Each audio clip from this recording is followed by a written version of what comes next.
Bueno, Claudia, muchísimas gracias por estar en este nuevo programa de Entrevidas TV en Casa.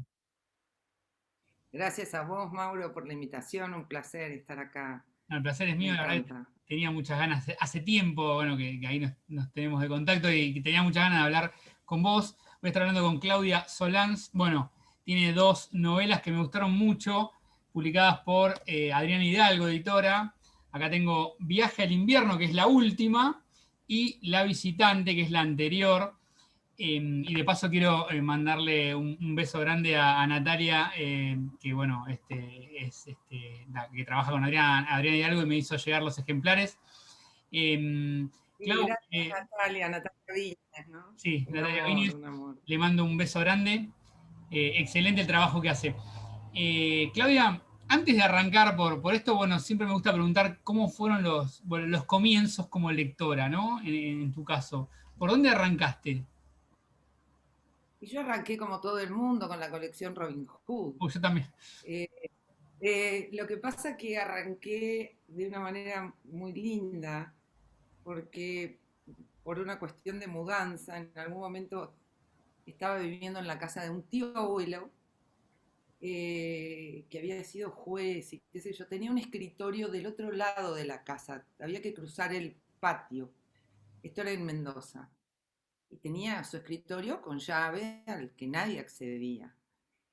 Y un día descubrió que yo curioseaba los libros que andaban por la casa y me llevó con la llave, todo misterioso, me abrió la puerta y me dijo, todos estos estantes son para vos. Vos elegí lo que quieras leer. Y yo no podía creer ni siquiera la cantidad de libros que había, pero ese estante era toda la colección Robin Hood. Me acuerdo que el primer libro que saqué fue Príncipe y Mendigo. No, me sentí muy privilegiada porque no sé si era verdad o no, pero me gusta creer que sí. Me dijo, yo te voy a decir dónde guardo la llave y vos cuando quieras la agarrás y venís, sos la única persona autorizada a entrar a este lugar. Qué increíble, Entonces ¿no? tuvo como una cosa así como, sí, muy misteriosa, eh, muy ritual, un ritual, digamos, qué sé yo, una cosa así muy entrañable el Pero acceso a los qué libros. Y linda por anécdota, supuesto, ¿no? Porque le da un marco también, digamos, de importancia para vos, que si, bueno, es muy valioso esto. sí, aparte era el padre de todo un familión, era como una figura muy respetada, que yo la veneraba realmente y que me diera la llave. Pero es casi una metáfora sin querer, ¿no? La llave de los libros. Eso para mí fue mágico, digamos, y no paré de leer a partir de ese momento. No, qué increíble, qué increíble. Sí, bueno, yo arranqué también con la colección Robin Hood y con Elige tu propia aventura, que, bueno, iban más o menos de la mano. Clau, después, bueno, ya cuando empezaste a tener otro tipo de lectura ya más de adulta, ¿qué autor o autora te marcó? ¿Algún libro en particular? Bueno, mi primer libro propio, mis primeros libros propios, los recibí una Navidad. eh, yo estaba en tercer grado, no me acuerdo. Con ellos inicié mi biblioteca, por decirlo, que fue, por supuesto, Mujercitas, un libraco de este tamaño enorme, y Ivanhoe y Jane Eyre. Esos fueron mis tres primeros libros. Me acuerdo que Ivanhoe me resultó como muy distante, pero Jane Eyre me partió la cabeza. Yo no sabía quién estaba leyendo. Yo leía sin tener conciencia de los autores con los que yo estaba enfrentándome. Y después, en el colegio, eh, leí mucha poesía. Yo atravesé el secundario durante la dictadura, entonces era muy poco lo que podíamos leer. Eh, y me acuerdo que las ediciones que manejábamos, las ediciones, aparte de las capelús escolares, estaban las de Losada, que atrás tenían una lista de los títulos publicados. Y yo, porque me sonaba el título, por alguna razón les iba haciendo una marca de los libros que yo iba a querer leer en algún momento. Y así fui comprándome los libros o buscando o pidiendo prestado o qué sé yo, o sacando de la biblioteca de alguien. Eh, Y otro libro también que me marcó, ya era más grande, fue Conversación en la Catedral de Vargas Llosa, porque fue mi primer libro robado. Lo robé de encima de una chimenea, me lo llevé. No fue un robo muy violento porque era medio familiar el robo. Claro, Y tengo mi ejemplar el día de hoy de Conversación en la Catedral. el botín quedó ahí. Y ahí, no, no, no, y aparte eso fue como la declaración de amor a la literatura latinoamericana. Gran Porque yo autor. después hice la carrera en letras, hice la orientación en literaturas latinoamericanas, argentinas y latinoamericanas. Pero a partir de ahí es como que me enamoré de la literatura latinoamericana. No he leído a todo Vargas Llosa, en algún momento lo dejé de leer, eh, no por cuestiones ideológicas, sino porque no me gustó el modo en que la ideología llegó a su literatura. Pero, pero toda la primera etapa, La Casa Verde, La tía Julia del escribidor, que es una novela tan divertida, Pantaleón y las visitadoras, todos esos libros como que me marcaron y bueno, después seguí por otro cauce, digamos, la literatura latinoamericana. Y Clau, y en cuanto a tu escritura, vos tenés primero, bueno, publicados libros de cuentos, ¿no? El entierro del diablo y Desterrados, que tuvo una mención en Casa de las Letras. Casa de Letras, perdón. Desterrado está publicado fraccionado, porque Claro, ese tuvo una mención en Casa de las Américas y se de publicó América, en la perdón. revista Casa de las como libro, sí, El entierro del diablo, que salió, este tuvo el primer premio del Fondo Nacional de las Artes y lo publicó Galerna en aquellos años, hace un montón. Y bueno, lo de Desterrados fue una mención en Casa de las Américas en el 2000. En el 2000, sí, en el 2000. Y ese libro nunca lo corregí como para publicar, sigue dando vueltas, lo miro, que es otra de las tareas que me impuse, revisar los cuentos, a ver si armo algo con algún hilo en común. Y también, además, Eh, tenés, bueno, esa mención también te puede dar un empuje, ¿no? Por ahí para publicar. Eh, por Claudia, ahí, bueno, por ahí. después se da esto de, bueno, publicar dos novelas con Adrián Hidalgo. Primero quería preguntarte cómo fue ese paso, ¿no? De escribir cuentos a novela. Mira, en realidad fue un paso casi natural porque el origen de La visitante es un cuento que se llama precisamente como el libro El entierro del diablo. Yo sentí que ahí en ese cuento corto que transcurre, digamos, el escenario es más o menos el mismo, los personajes cambian de nombre, pero básicamente la historia entre Fátima y Serafín es básicamente la que está en el cuento. Yo sentí que tenía más cosas para decir, que yo quería decir más cosas acerca de ese lugar y no limitarme a esa historia de amor trunca, digamos, porque básicamente era eso y una historia de separación por las diferencias culturales, sociales, raciales, si se quiere ir al extremo. Y me pareció que ese lugar tenía muchas más cosas para decir. Bueno, y también Y con Viaje al Invierno te pasó lo mismo, ¿no? Tenías un cuento que se llamaba La Dama y después se transformó, ¿no? sí, tenía dos cuentos. Uno era La Dama y el otro era que está de manera episódica, un cuento que se llama Movimiento Perpetuo, que cuenta la historia de ese checo que ella conoce, que Elena conoce en el barco. Y también me pasó algo parecido, como que yo quería contar las dos historias, la historia de esta chica, la Claro. relación con la vieja, y no sabía por dónde se juntaban estas dos historias. Y la fui escribiendo en paralelo hasta que encontré el punto de contacto. Pero también, sí, fue un cuento el origen. ¿Cómo trabajaste esto del vínculo, ¿no? Entre, hablando puntualmente de Viaje al Invierno, este tipo de vínculo que tienen Elena y Clara? Es un vínculo que me encantó, toda la vida me encantó.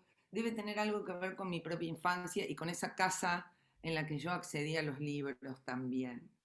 Eh, Me parece un vínculo entrañable entre el que se produce entre los chicos y los viejos. Me encanta, se entienden desde otro lugar, hay un respeto eh, mutuo muy importante. Eh, los viejos tienen una sabiduría para tratar a los chicos, los tratan como chicos, no como tontos, ¿no?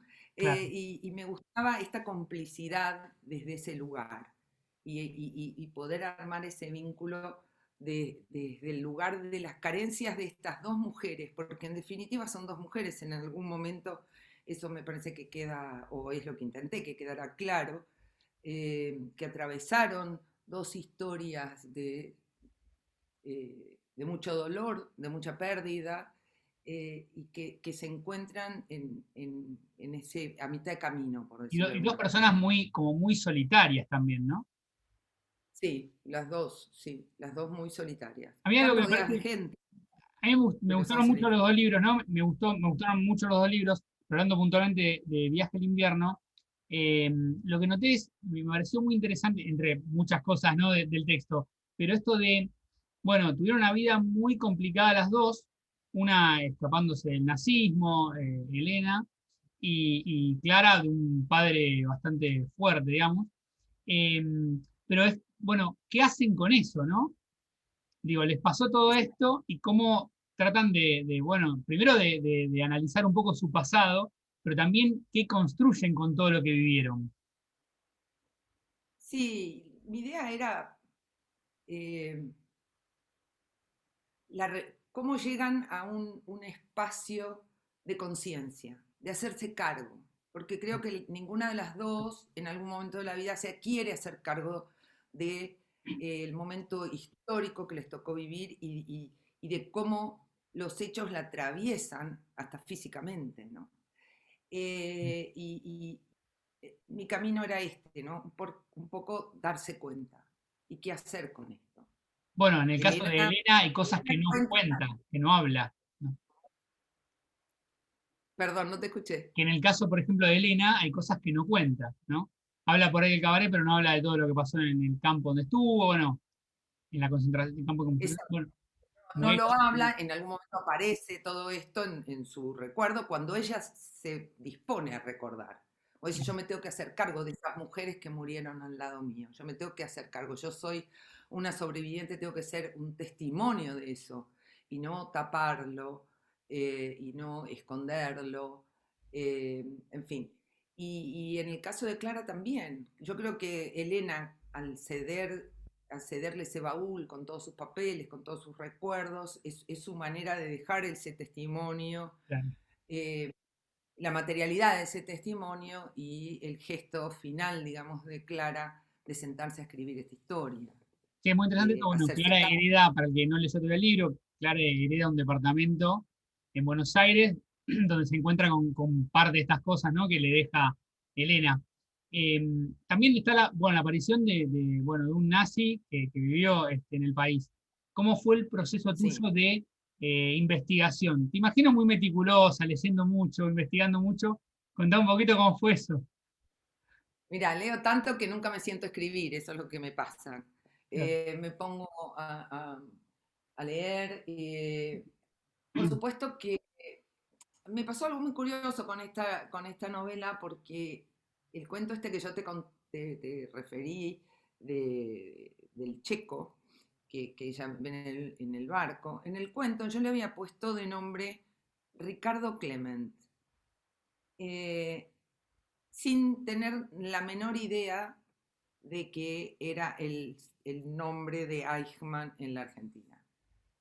Y mi marido cuando lo lee al cuento, se lo doy así el borrador, me dice, guarda con este nombre. Uh, Y entonces se lo cambié, le puse otro nombre y dije yo, qué puntería, ¿no? Ponerle ese nombre, le podría Increíble. haber puesto Pedro, pero no. Y lo que me pasó es que investigando para la visitante, en un momento dado hay una visita, hago yo una visita eh, con una persona muy querida, el padre de mi cuñado, me lleva a conocer eh, un dique, eh, tiene un nombre esto, ahora no me va a salir. Bueno, eh, hay todo un paredón donde iban a ir unas turbinas y él me cuenta que habían estado unos alemanes con una empresa haciendo la investigación para instalar esas turbinas, entre ellos Eichmann.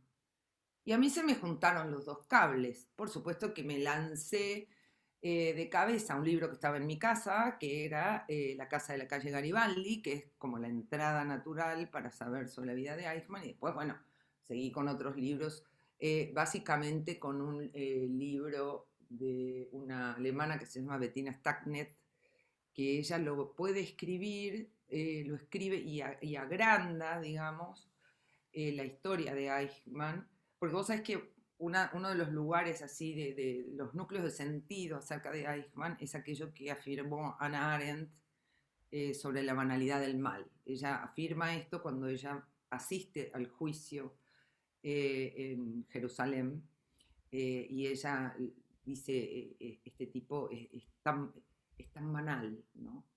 Él niega en ese juicio absolutamente todo, que no conoce nada, que él solamente obedecía órdenes, cosa que a mí me resonaba tremendamente a esto de la obediencia de vida. Eh, pero esta investigadora tiene acceso a los archivos desclasificados y ella investiga minuciosamente todos los archivos para demostrar, y demuestra que todo aquello que Eichmann había negado en el juicio era falso, que él conocía a todas las personas que negaba conocer, que tenía acceso a todos los documentos que negaba haber tenido acceso, en fin. ¿Te imaginas que para mí era un libro larguísimo sobre la idea de Eichmann en la Argentina, pero yo pero era una fiesta leyendo esto, y bueno, y eso demoraba la escritura, hasta que bueno, en algún momento me senté y tuve que agarrar así como microscópicamente datos de Eichmann para poner en la novela. Nunca vivió en Tafí del Valle, vivió en otro lugar, cerca de ahí en La Cocha, en fin. Pero, y aparte nunca existió Elena ni esa historia, digamos. Eh, Clau, pero fue muy, muy duro. no, imagino lo que habrá sido el proceso también de investigación, esto que decís vos, también te demora después el proceso de escritura. ¿Armaste una Sí. especie de escaleta hasta el final? ¿Cómo fue el trabajo de escritura de la novela? No, vos es que iba escribiendo en paralelo. Esa novela con toda la historia tremenda que tienen las dos, yo la disfruté un montón. Me daba alegría escribirla y cuando me aburría de una historia me iba a la otra. Ah, Entonces, o cuando no tenía más nada que decir, me iba a la otra historia. Y el tema es esto. Creo que gasté un cuaderno entero poniendo en hojas, así lo sabría, y ponía la historia de cada una y en qué orden iban a ir los capítulos para que encajaran, para que ah, tuvieran sentido, para que la continuidad les diera más fuerza, o compensara lo que venía contando, pero hojas y hojas y cambiaba y ponía, imprimía los capítulos separados, los leía. Bueno, leía los finales y arrancaba a ver cómo sonaban. Me dio un trabajo, eso terrible, fue lo que más terrible, trabajó. terrible. Tremendo trabajo. Sí, Clau, sí, ¿y sí. cómo llegaste a la editorial? Adriana Hidalgo, bueno, con las dos, ¿no? Las dos novelas. ¿Cómo ha sido la llegada? ¿Cómo fue la...? La relación con Adriana Hidalgo viene de muchos años como traductora. Siempre me recibieron excelentemente bien cuando yo les propuse. Yo trabajaba en aquel momento en la Cátedra de Literatura Brasileña y Portuguesa en la UBA, y estaba haciendo una investigación sobre la literatura de transición entre la dictadura y la democracia en el Brasil. Y me topé con un escritor que me voló la cabeza, que es João Gilberto Noll, eh, y cuando empecé a investigar supe que no estaba traducido, y entonces en aquel momento le pregunté a mi amigo Santiago Roca, que estaba en Tusquets, y le digo, Santiago, yo sé que este libro, este autor no es para tu catálogo, pero decime a dónde voy. Inmediatamente me dijo Adrián Hidalgo, llamé y me recibieron inmediatamente. También habían oído nombrar a Nol, creo que por Reinaldo Ladaga o algo así, así que es como que se cruzaron todo. Y cuando yo lo único que quería era que lo tradujeran. Claro. Y Fabián Leven, el editor, me llama y me dice, lo queremos traducir, pero queremos que vos hagas la traducción.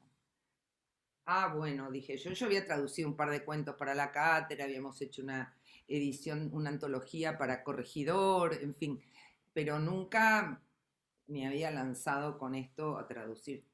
Y bueno, él me dio tanta confianza que empezó un camino que siguió durante muchos años. Ahora ellos no están publicando tanto eh, literatura brasileña, pero un día me dio mucho pudor, porque para ellos yo era traductora y Fabián se sorprendió, me dice, ni siquiera sabía que escribías, o sea, él ni siquiera sabía de la existencia de aquel libro de cuentos, porque Claro. nunca hablé de eso, yo era traductora de la editorial.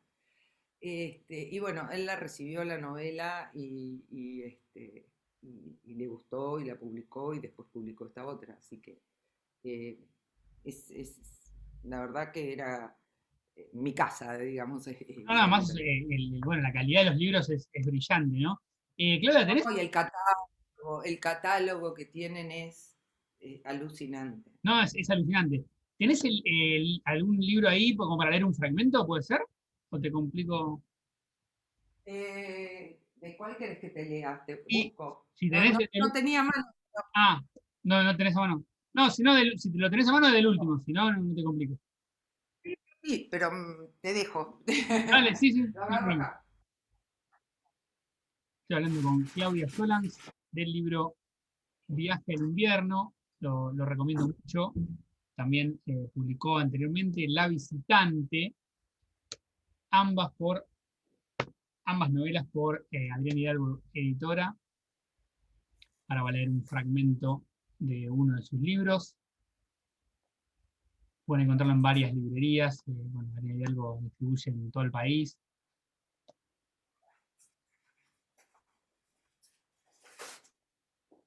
Ahí va a leer Y algo. acá estoy por Claudia. gafas. ¿Pensaste algo que quieras que lea? Si querés el principio, Al principio, dale.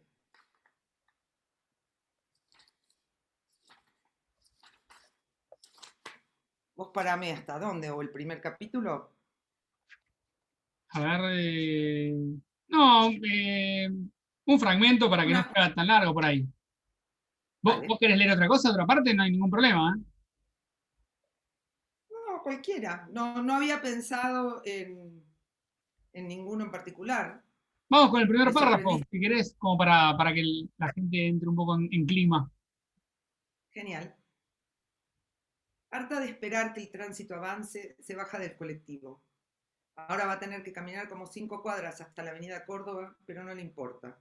Todavía es temprano y el día tan lindo que hasta podría tirarse un ratito a tomar sol en la barranca de Plaza San Martín. Enfrente, el reloj de la Torre de los Ingleses marca las 9 menos 20 de quién sabe cuándo. En el suyo ya son casi las 10. Le sobra tiempo, pero mejor llegar temprano, decide, y se apura a cruzar antes de que corte el semáforo. ¿Cómo no estar ansiosa en su primer día de trabajo? Todavía no puede creer que a partir de hoy, y sin entrevista previa, va a ser la nueva secretaria del presidente de la empresa donde su tío trabaja como asesor. Se ve que le tienen confianza. De otra manera, no se entiende que hayan contratado para semejante puesto a una pendeja de 20 venida del interior, como dicen los porteños, y con una única experiencia como asistente de créditos en una financiera. ¿Qué les habría dicho Valentín para convencerlos? Que es buena escribiendo a máquina y maniática de la ortografía, que puede redactar cartas sin que se las dicten, memorizar un montón de números y mantener una oficina en orden. Todo eso fue lo que ella le exageró cuando lo llamó por teléfono desde Tucumán pidiéndole trabajo. Y un carácter bastante podrido, agregó su tío a la lista, pero a ella le dio la impresión de que lo consideraba una ventaja. Muy bueno, muy bueno. La verdad que ¿Llegó? me gustó mucho el libro, lo recomiendo mucho. Clau, para finalizar, bueno, estás con traducción, estás con ahí escribiendo algunas cosas. Contá un poquito en qué proyecto estás, como para cerrar. Estoy trabajando con una novela en etapa de corrección. Tengo otra en mente que es la historia de Zenón, el personaje, el marido de Elena en esta historia. Quiero contar la historia que transcurre en la década, digamos, posterior a la llegada de él, al regreso de él a la Argentina desde Europa. Quiero contar eso y contar acerca del arte en la Argentina en la década del 60, que me alucina, pero bueno, es un proyecto a futuro. Quiero armar un libro de cuentos con estos cuentos que han quedado medios desperdigados.